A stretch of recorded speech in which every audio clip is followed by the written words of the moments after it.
Hey scrapbook friends, it's Nicole again from Nicole's Scrapbooks, and I'm here with volume 4 of my 4-volume Italy scrapbook from my trip to Italy in 2014 with my husband and my daughter.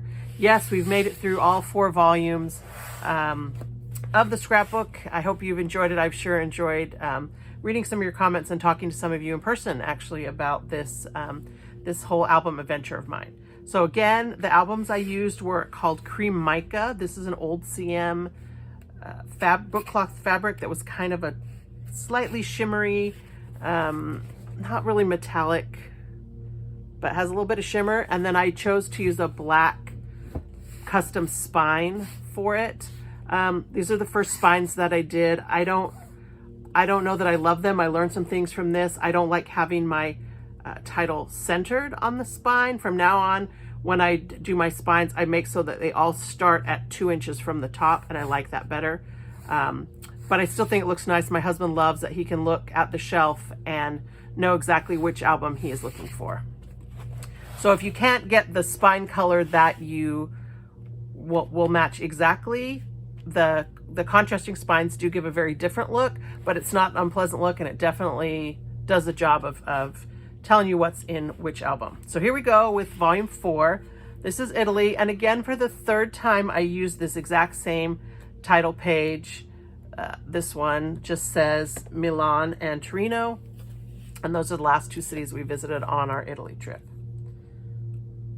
So we start with Milan, or Milano as the Italians call it. Once again, I was able to get a map of the city, and once again I didn't really put any arrows of the things we did. I don't know, I did that in Rome. I don't know why I chose not to do that. I have a picture of our hotel, saw a little plumber's van in Italy with a picture of Mario, which I thought was pretty fun.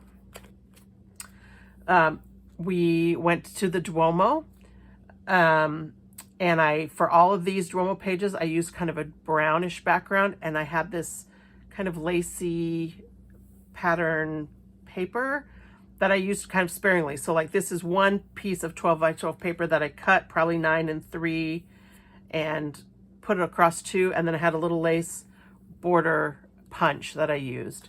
Here's another pocket. This is again a slightly different pocket than I've done in some of the others because I wanted more of what I have in here to show.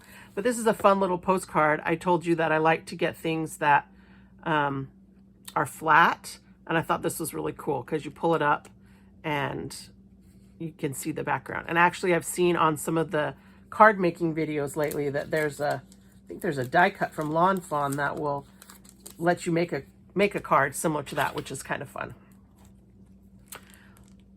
So more pictures of the Duomo. Not a whole lot of journaling for me to do on these architectural landmark type things. I mean, it's anything I would write is something that you can already see with your eyes. And so I don't often do journaling when it's just, oh, look, here's some cool stuff in the Duomo, unless I have something to say specifically about the things that I'm sharing pictures of.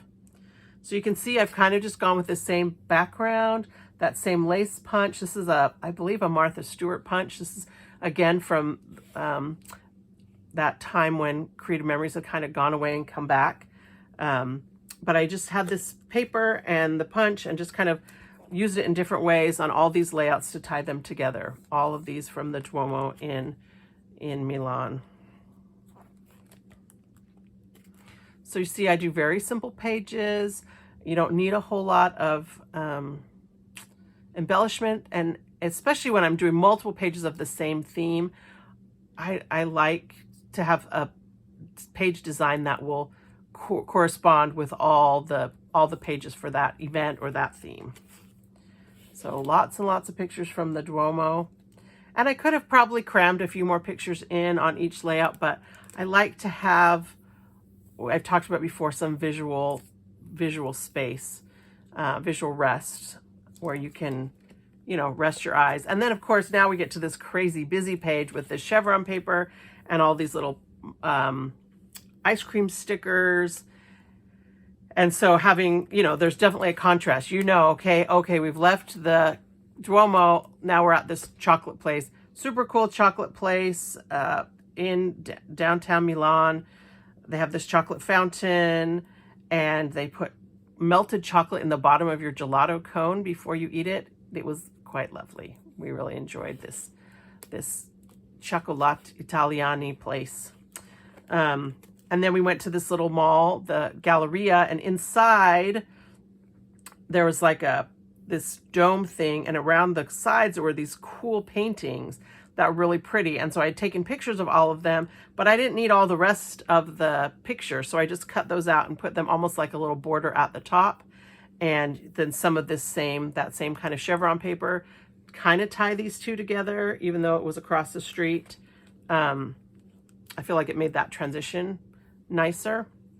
A little bit of journaling. I talked about the, you know, Prada and Gucci and McDonald's, all the most high-end shops in this little Galleria. There's this mosaic of a bull in the ground, and there's a little space rubbed away right at his little boy bull parts, and you put your heel in it and you spin around 3 times, and it's supposed to bring you good luck. So we have pictures of us trying to do the spin on this poor little bull's parts. But it was fun. Lots of people were doing it. I guess it's a thing. Here I journaled about that we went and ate these panzerotti. It's like a little dough pocket, like a calzone a little bit, but different fillings and deep fried. And they were so delicious, and obviously we were so hungry I forgot to take a picture, but I did take a picture of the sign and remember to journal a little bit about this experience that we had. And then La Scala is a famous opera house, probably the most famous opera house maybe in the world. And we didn't go in because, again, we had like 2 days in every town. It was hard to squeeze things in, but we saw a little bit on the outside. And so you can see that here, just with these other Milan pages, I'm just using kind of a cream colored background and a little bit of tan paper. This has a little polka dot on it, and just kind of put these things together that we saw just kind of randomly walking through Milan. The next day was Sunday. We went to church on Sunday again, this time in Milan, to see some of the people that my daughter had known when she was a missionary. One of the families invited us to their home for dinner, and so we spent pretty much our whole day Sunday with these families from church, and I'm so glad that we remembered to take a group photo of these people that were meaningful to my daughter while she was there on her mission. All right, the next day, already our time in Milan was gone, and we drove to Turin, or Torino, as the Italian word for it is. And here you can see I did the same white background, and this one just has a green accent piece that I use with my pictures. So I'm not even doing like borders or anything on these, as opposed to some where I left the page white and did a border. This one I kind of made the page green and with a white border. But I feel like it works very well to show off the pictures. I'm still loving the same font. I just think that it made scrapbooking this multi-album trip scrapbook so much faster to just kind of go simple.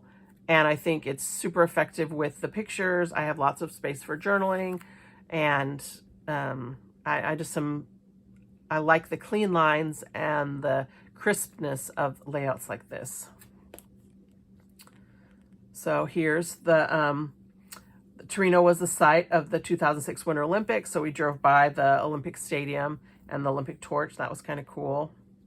Apartment that my daughter had lived in. And then we went to this really cool park in Torino, and we met up with a family that Katie knew, and they showed us around. They were super fabulous tour guides. These little chevrons were from a chevron border maker cartridge. The cartridge itself cut a negative space, and I just punched out a bunch of them and lined them up here. It was kind of a lot of work. I probably shouldn't have done it, but it looks really cool, and I'm happy with how it turned out. You can see that a lot of times I leave my photos unmatted. Partly that's because that way you could fit more photos on a page. But I also then have the opportunity occasionally to mat one photo and really make that the emphasis of my layout. I was on the yearbook staff in high school for 3 years, and we would occasionally have the yearbook representative come in and talk to us. And one of the things that he talked about was how your eye visually looks at a double page spread like this. And when you turn a page, if you notice when you are looking at a magazine, a lot of times this side of the magazine is the ad and this side is the article. And that's because this is the side that your eye naturally goes to first. And so pay attention to that as you're looking through books, or even as I'm flipping through here, if, you know, you'll kind of see that you kind of start here and come back to here. And so things that I want really to emphasize, I'll often put on this side of the page. But of course, this pink border also really kind of forces your eye to the picture that I want you to look at. Okay, now I just broke my own rule because here's the picture I chose to double matte here. My husband and I at this medieval town. Didn't know that it was going to be closed on Monday. We really didn't do quite the research that we might have done had we been more into the internet. I mean, even 2014, it wasn't quite the same as it is now, but here's my 4-square layout with a little space for journaling. And then this is just a strip of some paper that, you know, I didn't wallpaper, I didn't do a whole lot, but I think it adds a little bit of burst of color and makes the page look interesting. So here's another one with just one photo that is matted. And of course you can see that's my daughter with all these just flower pictures I took in this garden. And I love this layout. I love the kind of the flow of it. I love that there's a lot of white space to the outside. All the lines on the inside are even. I just think it's very pleasing to the eye. And definitely I got your attention where I wanted it with this picture, Katie. So next we went to a little fountain. Here's a panoramic picture. And one of the beautiful things about Torino, especially on a Monday, we were the only people there. If I saw any other tourists, I couldn't identify them as tourists. It was very nice. So again, just a simple little pattern paper border, mostly white pages, unmatted photos, and some journaling. You can see that I'm still at the same place because my paper is the same with this Four Seasons fountain. It was really cool. So our hosts toured us all around Torino. It was lovely. We had not expected them to spend the whole day with us, but they apparently had cleared their calendar, and we rode on the metro. We drove in their car. I just had a fun time with them, the Galleria family. So that was nice. I cut these out. I took pictures of some of the warning signs on the subway because they're really funny. You don't want to get squished in those doors for sure, because then otherwise your teddy bear might cry. So that was fun. One of their kids worked at Italy, this restaurant slash food prep store. So we went and had lunch there. We were able to then park at his restaurant for free and then ride the train into town. And that was really nice. Free is always nice. Across the street from his restaurant is this, they call it the Fiat Mall. It used to be a Fiat factory, and now they've turned it into a shopping mall. But inside there's still this driving car ramp where they would bring the cars up or down from the factory, and now people can just walk up and down it. But it was a cool little indoor shopping mall. Probably not what we would have chosen to do on our time in Torino, but the Galleratos were very proud of it and wanted to show it to us, and we did really enjoy that. Just to kind of see, you know, some of the things that are the same wherever you go. Some things are a little bit different, but just to be, you know, like with normal Italians and see what normal Italians do. This particular layout I actually really like. I think I must have had one piece of this paper, because as you can see, I did the corners here. I must have had two pieces of this paper, but I did corners here, but rather than copy the exact same design on the next layout, I did this extra piece of the paper with some just solid red.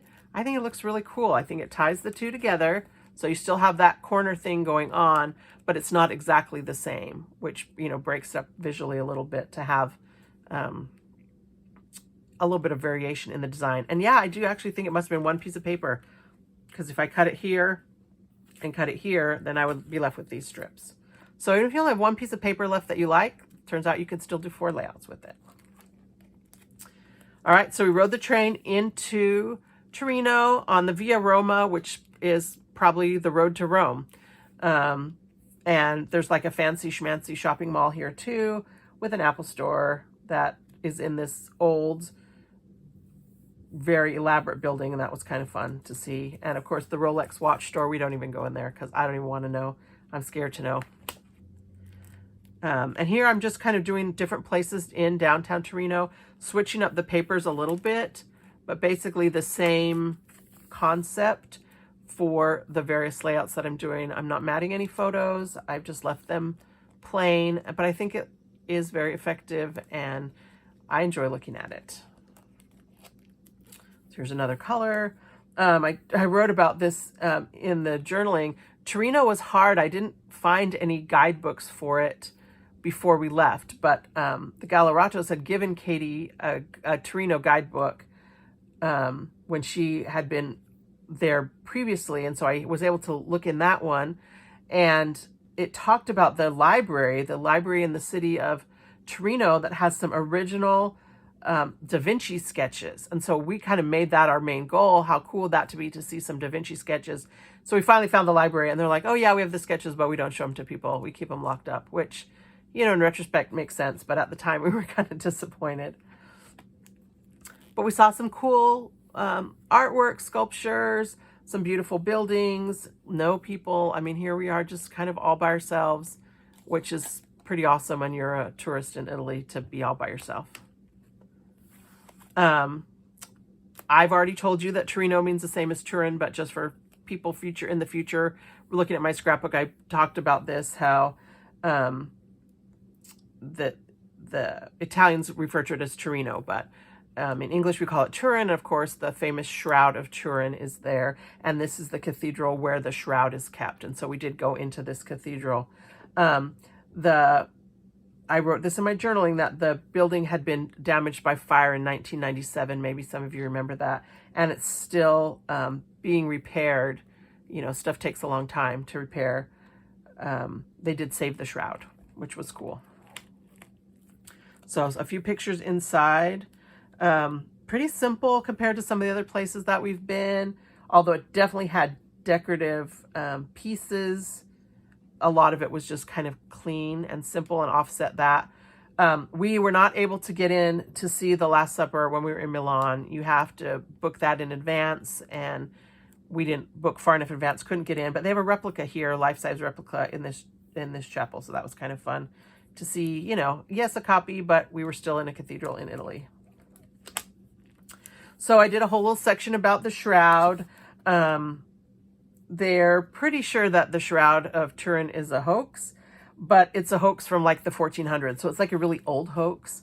And so that kind of makes it a real hoax. I don't know. So that was cool. I have a few postcards. It won't let you take pictures. This is kind of what it looks like, and a little brochure.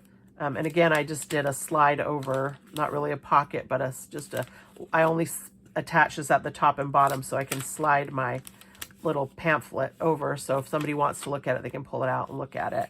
And this postcard is one of those that let's see if I can pop it out, that like is changes. There you go. So the picture and then what the shroud looks like. And so I put this one just in, actually with just 2 photo corners, so similar to a pocket, but I just used 2 of the large photo corners, which makes it a little harder to get back in, but so that way you can pull it out and do that kind of cool thing of the 2 pictures that come from this little postcard. Actually kind of creepy. Outside of the cathedral, they have a place where they're renovating or restoring some more Roman ruins, including some beautiful mosaic floors. And I have this fun kind of mosaic tile paper I've had for a long, long time. And so I'm still doing that same kind of square with a white frame, but I use the mosaic paper here.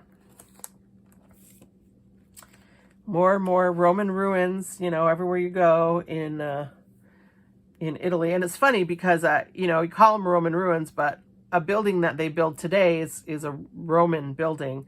So I need maybe to think of something different, but they're just in the process of excavating this old Roman theater. And so we were able to look a little bit into the actual digging site where they're digging up these ruins.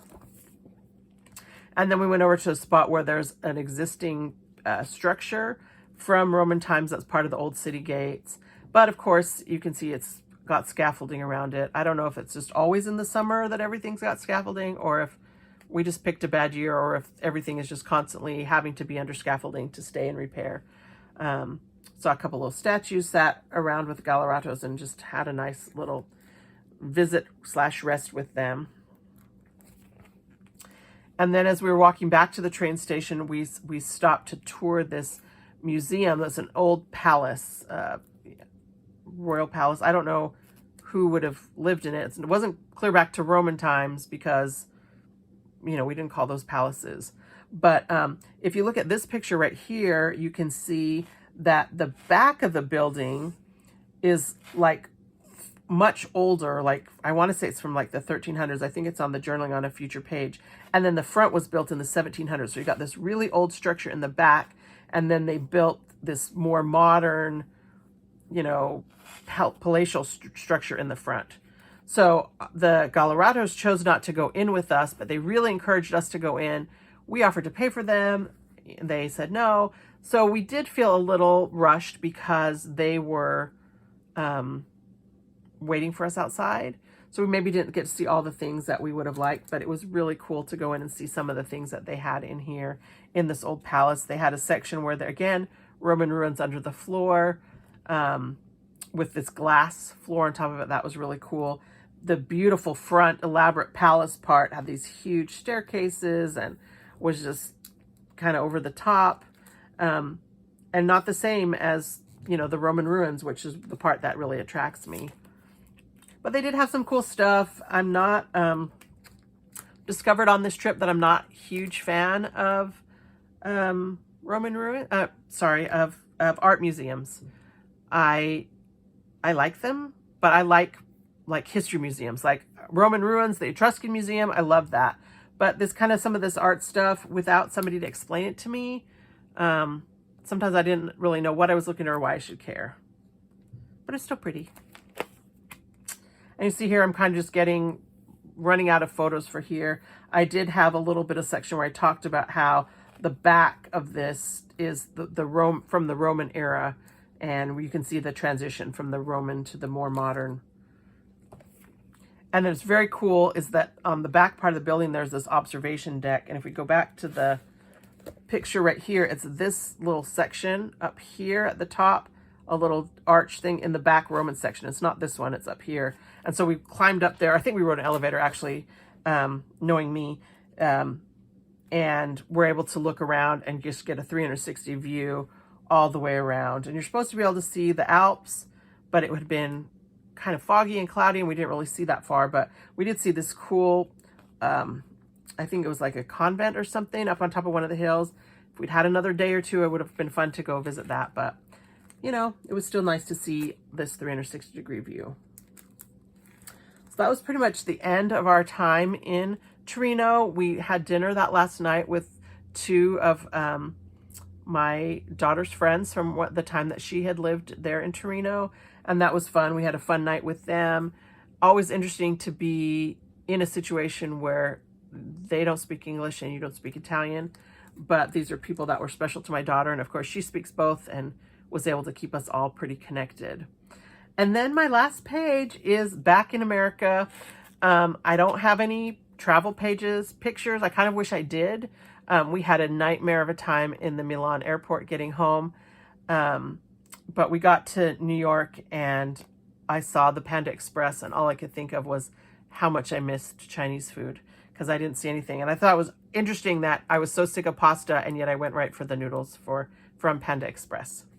So there you go. Volume 4 of this 4-volume scrapbook album. I do hope to share some videos that are not necessarily of vacations. I do scrapbook just regular family things, but I thought this one would be a fun one to show how you can put a lot of pictures in a book fairly quickly without feeling the need to be super elaborate. So I hope that you have enjoyed this. And before I go, my daughter Katie, who's the one who had been to Italy and kind of helped plan our trip, has been watching these videos and has said that she is reminded that this was her first time to plan a trip to Italy. She feels terrible about it, but she says now she's a much better event planner, a much better Italy trip planner. And so if you are watching this and you're planning a trip to Italy, find me on Facebook. Facebook.com/Nicole's Scrapbooks is my business Facebook page. Shoot me a message. She has a Google Doc that she would love to share with you about some of the things that she's learned about tickets and traveling and staying in Italy, and the things that we learned partly on this trip and on some of the other trips that she's taken. So I wanted to be sure to make that offer to you, Nicole's Scrapbooks on Facebook. And then hopefully in the not too distant future, you'll be able to be making an Italy scrapbook of your own. Thanks so much and happy scrapbooking.